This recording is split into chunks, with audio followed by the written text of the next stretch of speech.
Looking very suave there, Zels.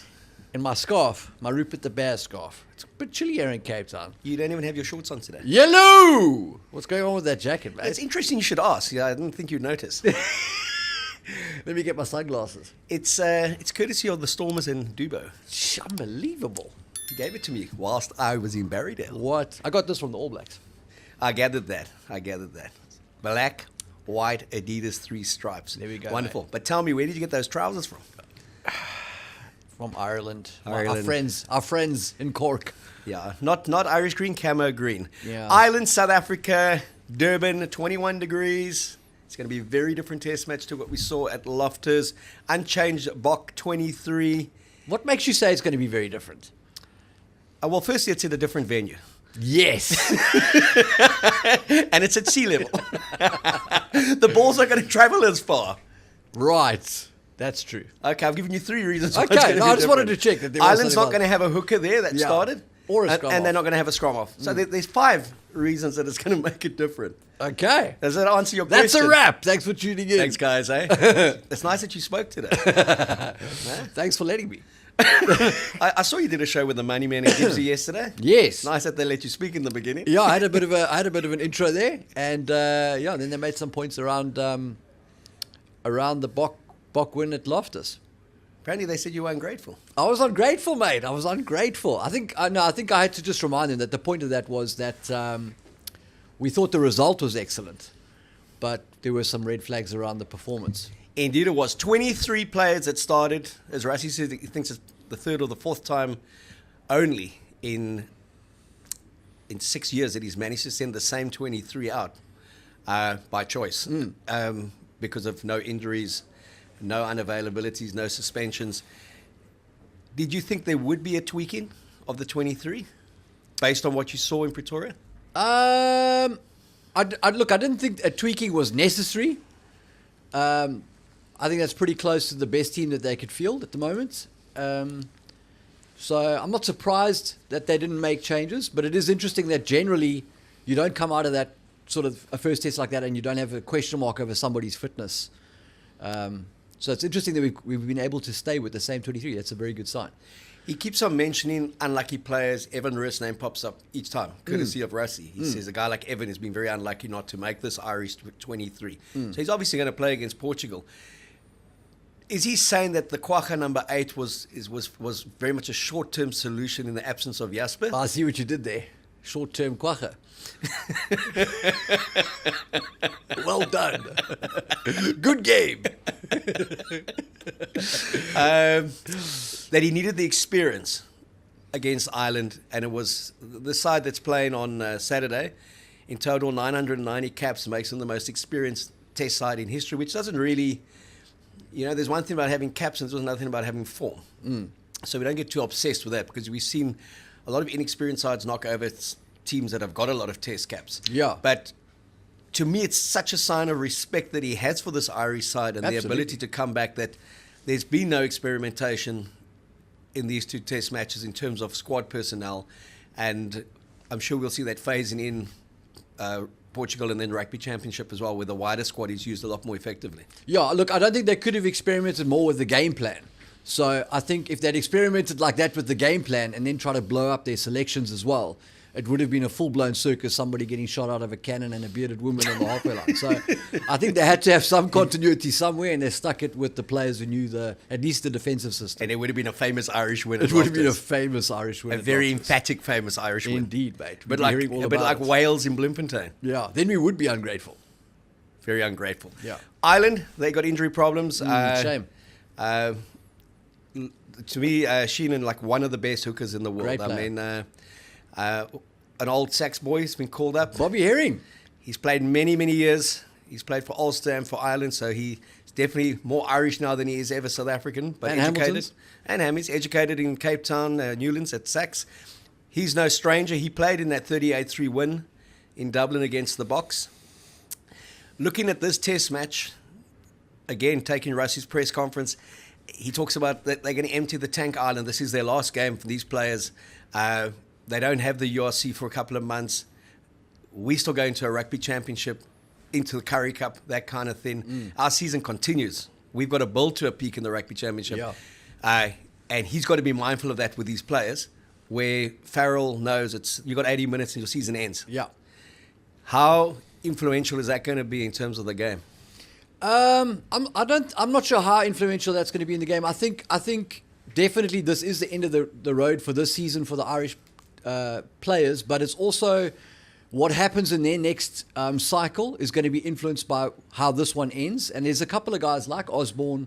There's a couple of guys who are trying to break into this team. Joe McCarthy. Like we've said before, this Irish team is now in a state of transition. They do need to make some big decisions and selection calls. There are guys who are missing through injury. So I think those kind of guys are going to be giving everything to prove they deserve to be in the team. And then there's some veterans who will feel like they're on the bubble and they want to protect their place in that team. So I think it'll be a full-blooded effort from Ireland. But I also think it'll be a full-blooded effort from the Boks, because with a new system and with a whole bunch of World Cup winners and everybody aging, I think there's just as much motivation for everybody there on that side as well. Look, you've been known to throw the odd conspiracy theory out there. He's named the same 23. Do you see them running out 15-1 like that? Or there was talk that Sasha may start at 10 and the veterans of the insurance policy on the bench? Yeah, Sasha runs out of the 23 to start the match. Like, what? I said he's playing 23. He's playing 23. I could see that happening. Where's the surprise element going to come this weekend? Because no one expected them to play like they did. Certainly not Ireland, and it caught them by surprise. How difficult for Ireland to kind of prepare? Do the Boks come in and play a more traditional way? Do they expect the Boks to play the same way again? Because they will be prepared for that from the first minute. Yeah, I would love for Russie to come out and sucker punch Ireland and just go back to exactly what they did at the World Cup this week and be like, surprise, last week was just a bit of a joke. I don't think that's going to be the case. I think that they are invested in this thing now. And I think that at least the next 2 seasons, or however long it is until Jacques gets back, I think they are going to continue on this roller coaster where the Springboks score some absolutely stunning tries and lose some games they shouldn't lose. I think this endeavor we're going to continue with it. I don't think it's a flash in the pan. I think this is Tony's attack, and the Boks are invested in it. So you think we're going to see 170 odd passes again? I think 65? They're going to go for it. Yeah, they may be a bit slicker, and then also in terms of where on the field they do it, they may be slightly more conservative. But I think the plan is there. I think you're going to see forwards running around with the ball in one hand and looking to offload. And I think that's what's coming. So it's going to be more the same. That's my guess. But a little bit more controlled, a little bit more structured. Well, yeah, I think the breakdown won't be so light. They'll make sure that everybody understands, look, we need to have 2 blokes there and probably get the ball out a little bit cleaner than it was on last weekend. And Andre won't have enjoyed looking like he was scrambling to try and settle everything down. So I think it'll look a little bit slicker this week, but I don't think the plan will change. And the pace of the game, I mean, when you play up in the rarefied air, everything's a bit faster there. Yeah. The ball travels further. Yeah. The heart rate is a bit quicker. At sea level, in Durban, do you see it being more of a traditional kind of South African island test? Slower? Yeah, I mean, you'd imagine so. I mean, remember Jean with the Stormers, every time they came back from Durbs, you'd say, it's very difficult to handle the ball there. You know, it's slippery. So I think that may change the shape of this contest a little bit. I think the scrum's going to be probably a little bit more important. So maybe a bit more scrappy from that perspective. But I think it's a much of a muchness. I also don't think it's going to be high scoring. Like, I think it's going to be, I think people are thinking, here we go, this is going to be a shootout. We'll get to the score, get to the score later, Zels. Yeah. You talk about the scrum, okay? Incredible scrum, that penalty try with the bomb squad on. As Tony Brown even said, he doesn't think he's seen a scrum as brutal as that in Test rugby in his life. Such dominance. I mean, that will have hurt Ireland, will have hurt their pride. But up until that point, the Boks scrum wasn't imposing, it wasn't dominant. There was pretty much parity between the two sides. And Bongi has come out and he said the Irish were very strategic, very smart, and up to some tricksy little hobbits. And some good dark arts were going on there. Different referee. You rate him very highly. I don't really know Carl Dixon. I mean, I've watched him ref a few games, but he's not been. It doesn't feel like he's been around for 10 years. He's not like Angus Gardner. But I suppose the difference there is that unlike Angus Gardner, he hasn't found a reason not to be reffing the Springboks. So let's see. He hasn't pulled out for personal reasons. He hasn't pulled out for personal reasons, exactly. He's not afraid of Rassie's not post-match analysis. No, he's not terrified. 64 clips. Exactly. going to World Rugby. Maybe he's just a rookie. He doesn't know what's coming. So you don't think the referee will be influential in determining the result? The referee is always influential. Even more influential is the TMO, and how often he gets involved. It's a bane of my existence, the TMO. But the ref will always play a part, as he did last week. So what was Bongi talking about? You're the scrum No, specialist. listen, that's the dark arts. I think that's what I alluded to the last time we chatted, was that there were obviously some tricks that Ireland had lined up for Bok front row they know very well. And whether those worked or not, I suppose Bongi can tell you more about that. But in the second half, when the bomb squad came on, then it was, I think, sort of order was restored. Okay, now you're the Irish coaching setup. You've had 80 minutes to look at this new look Springbok approach.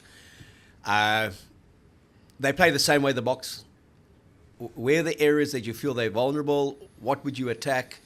What would you have to get right this time to get a positive result? Well, the Boks seem hell-bent on playing with the ball. So if I'm Ireland, I'm going to feed that. I'll give them as much ball as they want. I'll give them plenty of rope to hang themselves.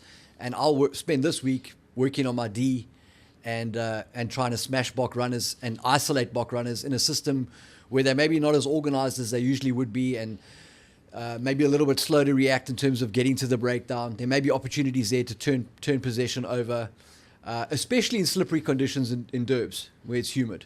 So I'd be working on my kicking game and defense, be working on my chase, and I'd say, if you guys want to play keep ball, if you want to out-island, let's have a go. Here's the ball, see what you can do. And I would back that. I certainly wouldn't try and knock the front door down and take on that Bok defense. If you look at the approach, and a lot to be made about obviously the passing, Damon Deolandi passing more than he carried, do you expect him to be a bit more direct in Durban than he was at Loftus? I would love for him to be more direct because he's the world's best inside centre. But like I said, I think these guys are on this train now and they can't retreat from it. That's the thing, is that Rassie, it's going to be very telling where Rassie's head's at, because they came out and, popped the champagne corks on all the bottles, and now you've got to drink the champagne. They can't really reverse now this week and be like, oh, no, that was, we didn't mean to do that. It got a bit out of control. I think they're going to forge ahead with that. So Damien's a great passer of the ball. I've said that for a long time, and I think they'll continue to use him in that distributing role this week. The difference may be that where he's passing on his own 35, there he may be direct. And then, further up the field, he plays that distributing role. So, 30th Test match as a partnership. Jesse Creel, 13. Deolandi at 12. It's history fabulous, making. that, eh? Did It's you see that history coming? making. Did you see that coming? Not at all, because on 29, Jean de Villiers and Jacques Fourie were fabulous pairing, and Damon Deolandi and Lekanya Arm on 28 or 29. So it could be that by the end of the Rugby Championship, maybe there's a new record partnership. But the common denominator there is the man at 12, who, without a doubt, is the best 12 in the world. Yeah, that's and my has take. been for some time. That's my take, 100%. And I know Tony Brown says he's improving his game, he's getting him to pass more because he's the best passer. But personally, I love it when he's taking contact, not just for the sake of taking contact, because he's making yards. And rugby's always been about a game. It's like, if you can get to the try line the most direct way, then do it. Yeah. If you can go over someone, do it instead of having to go around them. Totally. I mean, we wouldn't take Jonah Lomu and say to him, offload to Christian Cullen. We'd say, if you can run over... Or maybe we would, mate, based on the comments. If you can, just run over the guy in front of you. Totally. Wait for him and then run over him. Or tell Christian Cullen to try run over someone. Well, exactly. I mean, if you look at the comments, I mean, there's this love affair immediately with Tony Brown, the romance that we are evolving. As I said to you, when New Zealand starts loving us, I get a little bit worried. Totally, mate. Eh? So the same pundits who've been telling us for years that we're too boring and really, you guys need to evolve your game, and then we won 2 World Cups. Those same pundits that rugby fans in South Africa told to shut up since the 2019 World Cup, they're now like, oh, but those guys are saying we should evolve. We should listen to them. How does that make sense now? I don't know. It just doesn't, right? To quote my daughter, I don't know. I don't know. Zels. You are reading The Art of War again. Yes. I noticed that the other day. One of the Yes. famous lines from that is never interrupt your enemy when he's making a mistake. And I wonder whether that isn't the case here with the Boks, stretching their legs and getting a standing ovation from our friends in the land of the long white cloud. Yeah, I mean, they loved it. I think they just thought we could have a chance against these guys if they play like that. It turns it into a Super Rugby Bledisloe Cup type game. Looks magnificent on the eye.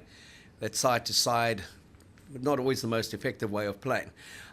We spoke about it at length earlier. Victor shot them down nicely. I just loved the way Victor did that interview with them. He silenced John Kerwin in terms of a conversation. John Kerwin, one of my favorite winners ever. Yeah. I mean, just a great All Black winner. 87, that solo try against Italy, scored some wonderful tries. But as an analyst, it's just so one-eyed. As a coach, wasn't much better. And he made the comment, I want the laws changed because it doesn't suit our DNA. Ooh, whoopee-doo. Yeah. Poor New Zealand. Yeah. When he asked Victor, are we scared? Are we scared of the law change? He said, why would we be scared? We just adapt to them and move on. Yeah. So like the Victor said, you'd have a picture of John on his boxing bag when he gets here. I mean, that 2-test series against New Zealand is going to be wonderful. Johannesburg and Cape Town. We've got Australia away from home.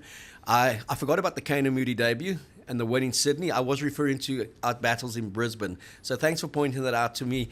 All of you calling me a knob and saying, have you forgotten that we only just noticed. Have you forgotten that we beat Australia in Sydney and we gave them a good licking? So we have one in every country, but we still need to win in Brisbane.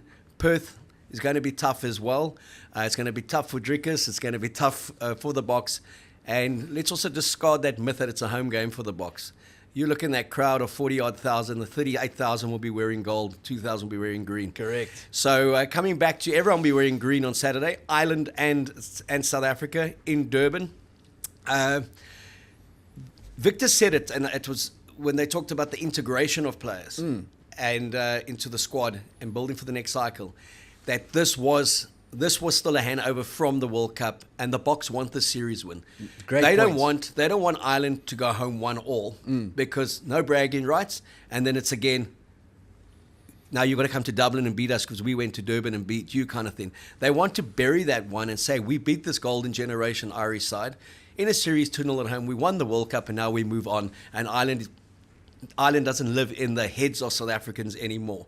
Would you say that's a fair point? I mean, that's reflected in the team selection, isn't it? He's gone back-to-back with the same guys. So he's taking it just as seriously. He's not saying, oh, well, this is a great opportunity. Let's experiment. Doesn't matter whether we lose this one necessarily if we learn some things about some players. He's gone full metal jacket 2 times in a row. So you've got to think he's very serious about it. I'm not sure Ireland can actually win this match because before the tour, before they arrived here, Conor Murray said, we're not coming for one win. So they're coming for one drink. They haven't. Yeah, if they win this week, they will have only got one win. So I'm not sure that that's going to happen. So that'll be a failed tour. That'll be a failed tour. Well, they had to speak themselves up. I mean, they're number 2 in the world. They're Six Nations champions. They hadn't lost in this generation of player. Hadn't lost to this 6-year Springbok squad. That's now all gone. But what Ratzi keeps on going on about is 27-20. It's only 7 points. A very nervous last 5 minutes. And I thought full some respect to the Irish for the way they're hunting there, the maturity they showed, the mongrel that they showed. Totally. And they scored some very good tries. Great tries. And exposed us at the breakdown. And exposed kind that plan at the breakdown. Exactly. And physically stood their ground rather comfortably. And this isn't the same. We talk about when the Boks got hammered in Dublin, and people actually started walking out of the stadium, according to some of our mates, because it was just an embarrassment how they were destroying the Boks. Those weren't the Boks. Like the score's in the books, and Ireland beat. It's an epic win for them. I'm just saying that's not really the Springboks, and this isn't really the Ireland team that we're talking about when we say Ireland were ranked number 1 in the world. Like it's not the same. It's not Gibson Park. It's not Johnny It's Sexton. not the guys. Sheenan's not there this one. Yeah. So it doesn't mean they're weak. It's still a great team and they're solid and they're competitive, but it's not the same. We haven't beaten that team. And we can never beat that team. Correct. Because Johnny Sexton is gone. 100%. Unless he decides to come back. Surprise. I mean, there's a lot of respect for what Ireland did in the last 8 years under Joe Smith and then under Farrell. I know we have a lot of good banter about it. Who's 1, who's 2 in the world. As Victor said to the Kiwis, he doesn't know if Ireland's number 2. They weren't in the World Cup final. They love that because they were in the World Cup final. Yes. But it's kind of it's said with without not wanting to stir the pot. It's good rugger banter. I mean. Anyone who knows their rugby knows just how good Ireland have been. Mentally, they are scarred from the World Cups. We know that. 10 successive times they failed to get past the quarterfinal, and that has to play on their mind. Doesn't matter how many Six Nations they win. So then series wins become big for them. Going to New Zealand, winning a series, it's history. Coming here, they've got the chance to draw a series now. They've only ever won one test in this country. Funny enough, they did it with 14 players in Newlands and with no South African because he was sent off, CJ Stander. So maybe that's, someone said in the comments that we try to physically bash Ireland every time we play them under us and it didn't work. So Tony Brown comes in and we ran around them and it worked and we won. So maybe Ireland needs to play with 14 in South Africa and they make it a second test win. Absolutely. Yeah, I don't know. I sort of the recent history of South Africa, Ireland, you have to, you always have to do this, but you have to look at it in the particular context of where the team was at that time. And we said after that 2022 series and even at the World Cup, there was more at play. The result doesn't reflect necessarily who was the better team on the day.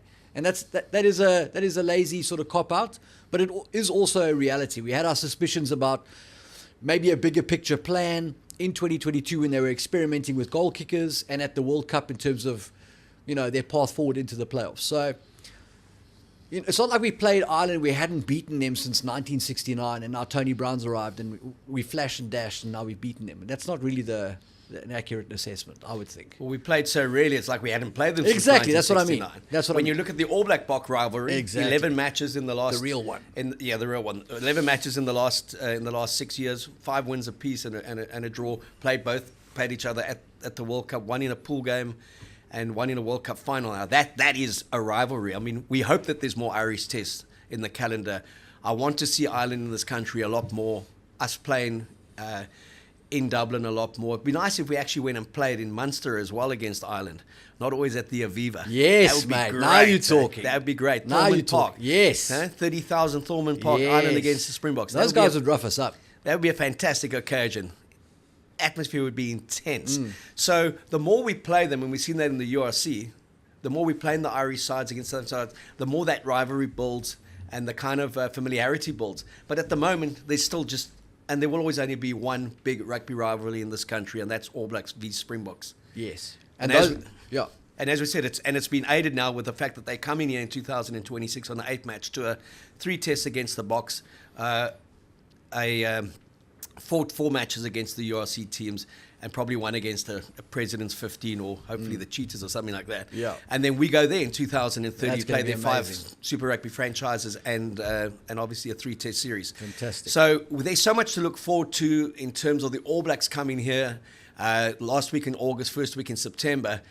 But there is, to me, still that pressure on the Boks to get a series win against Ireland, to bank that and say, okay, we go into the Rugby Championship unbeaten at home before the Kiwis arrive here, as opposed to we drop one against Ireland. It makes us vulnerable because we couldn't have picked a better 23 to play Ireland. So to me, it's one that they have to win. They've got to close the deal. No, totally. And 100% Vic was on point with that because they really do need to draw a line under this now. They need to complete this cycle and the Ireland spectre by beating them, sweeping them in the series and sort of making it official. They're the world champions and they've beaten the second-ranked team. If Ireland squeak a win on the weekend and go in with a drawn series in South Africa, the can is still kind of open, isn't it? All right. If you look at the contest on Saturday, individual matchups, for me, Bundi Aki against Damien Dialandi is always worth the entrance fee alone. James Lowe and Cheslin Colby, that's a great matchup all the time. Yes. Where else would you look? Our back row against their back rows? I thought that they said it's the way we played again. As a collective, their back rows were very good. Doris was also was very impressive in the way he got into us. Yeah, for me, it's less about the back rows. Like Conor Murray comes back, massive experience, great kicking game when he's on song. And what does that mean for our wingers, our back three, our counter-attack? That's going to be interesting. Faf will be looking to have a more settled game and sort of bring his edge and his creativity. I'm a big fan of this Joe McCarthy kid. I like him. I think he's growing, and I'd love to see him sort of express himself a bit in this game, get a bit edgy, get up in Eben's face. Let's see something. So yeah, those are the kind of things I'm looking forward to. I don't know a lot about this fullback, this Osborne kid from Leinster. He had a good game. Also, keen to see how in the kicking game, in a new dimension with it. I think Ireland kicking probably a bit more and maybe some contestables, what that looks like. So yeah, those are the interesting things. Look, Osborne is a centre who they played at fullback, and I think, and again, we go back towards the approach and the way the Boks played. I don't think he was tested enough in terms of his positional play. It's not a position that he plays a lot. I think they could have caught him out a bit more. I felt that Conor Murray's been a wonderful servant of the game, one of the best to have played it, but he's at the tail end of his career. And Conor Murray at 9 brings you a very different Ireland to Gibson Park and young Casey does. They're very much on that Aaron Smith kind of passing game. This guy reminds me a lot of Joost. Tough, extra loose forward. Yes. And I think we're going to see a lot more kicking from Ireland. Yeah. In terms of that aerial contest as well, kicking onto our winners, because we've got brave winners. We've got two of the best winners in the world in Kirtley Orense and Cheslin Colby, but they're not the tallest. No, 100%. That opens the whole game up. It brings James Lowe back into it and contesting high balls.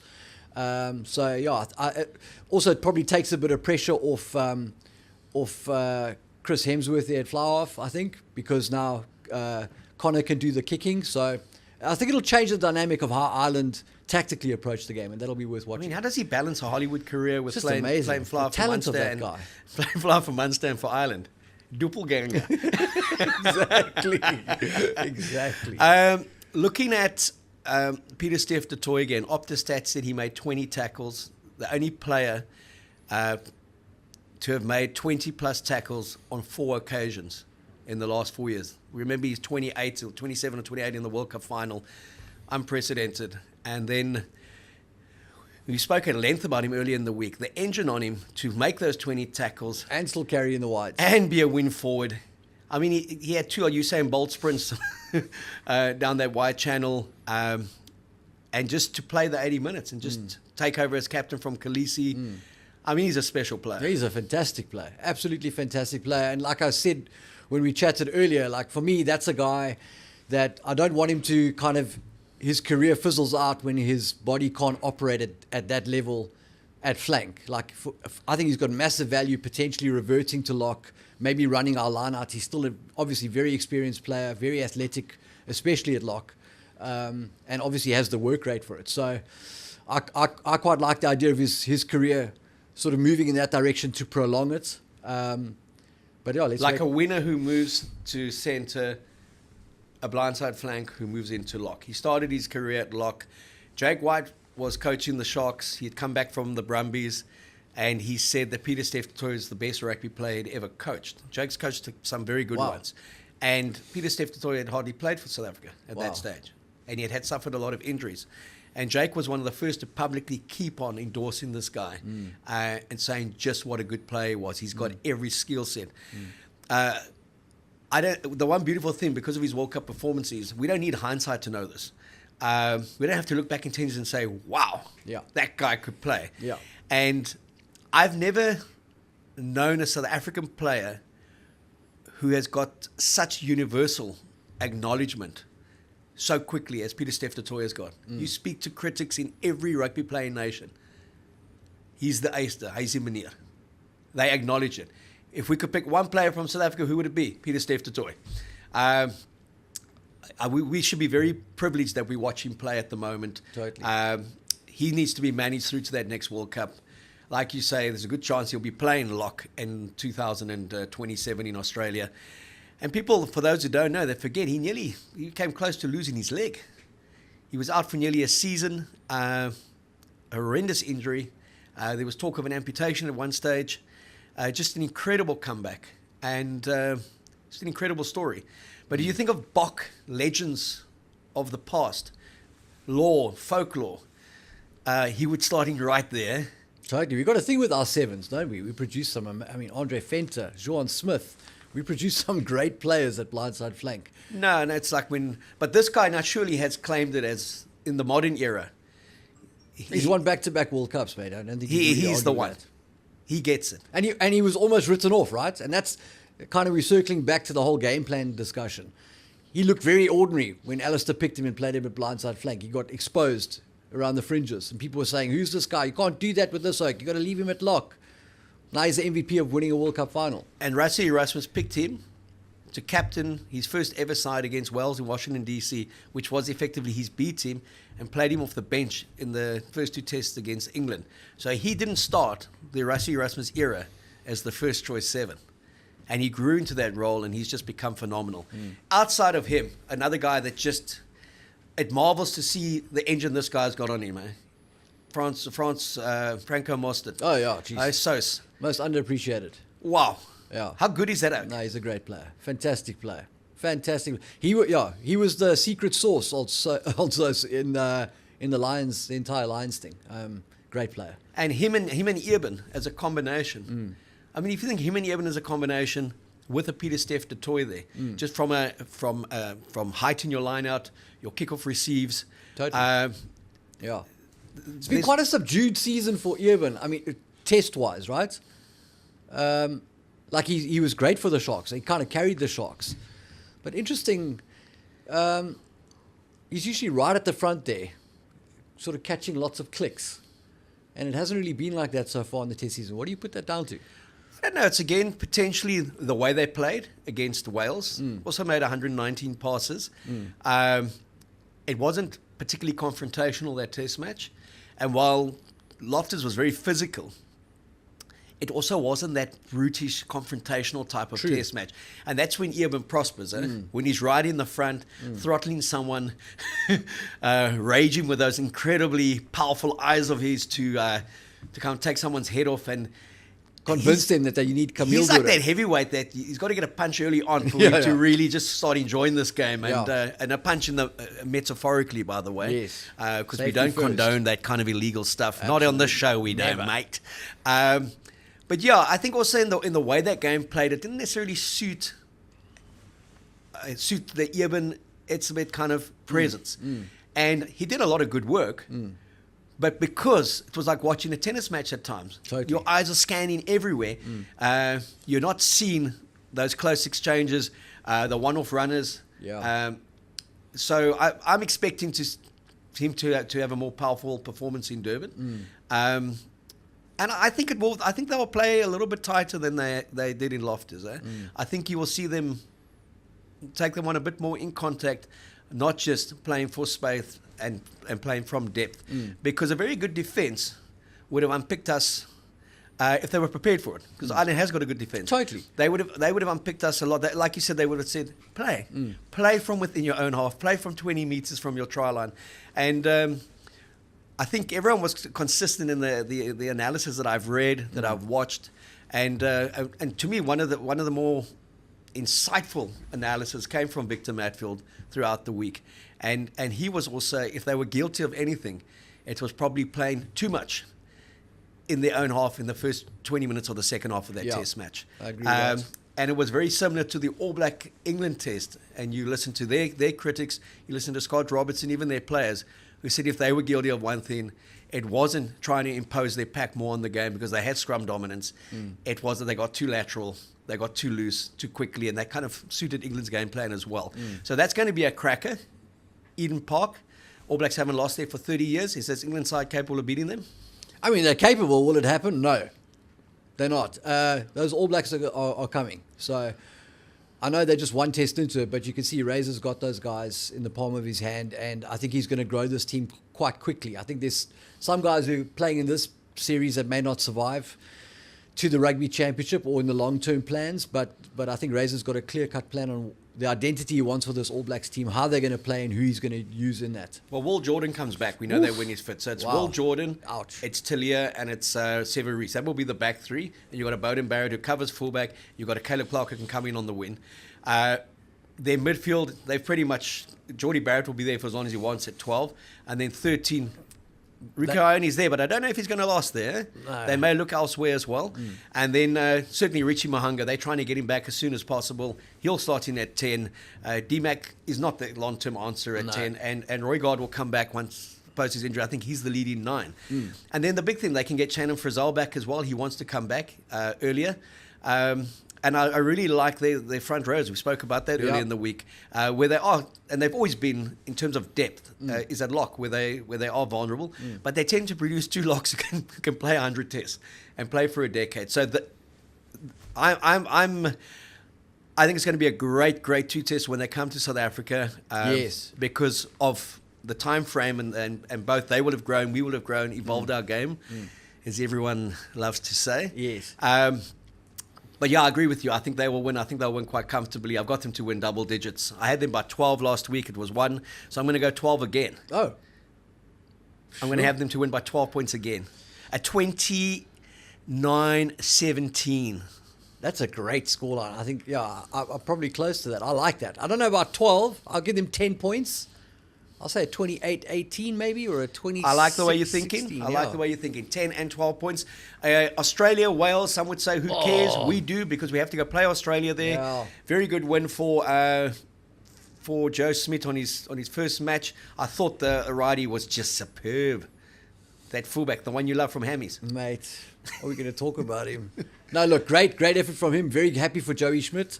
And we need the Wallabies to be back, right? It makes rugby better. So, do we really? So that when we smash them, we can say we've beaten somebody. Do we really want them back? But Did you really mean that, mate? They've got some guys there that are not great. So I was disappointed with Wales. I know that they've got a lot of issues there, but I expected a little bit more from Wales. Hopefully they put up more of a fight this weekend, but I don't think they'll beat the Wallabies in the second test, mate. Not in Melbourne. Okay, so I've got the Wallabies to win that one 30-18. Really? Another 12 points. 30 points. Okay, I'm going to give it to the Wallabies, and I'm going to say that they will win it 25-17. All right. And then our one in Durban, the one that everyone tune in, I think I'm going to go with 12 again. Look at you, mate. You got Boks by 10 to Boks by 12 2 weeks in a row. Hey, Boks by 12, 32-20. I think it's going to be low scoring. I've picked the Boks to win that one, 22-16.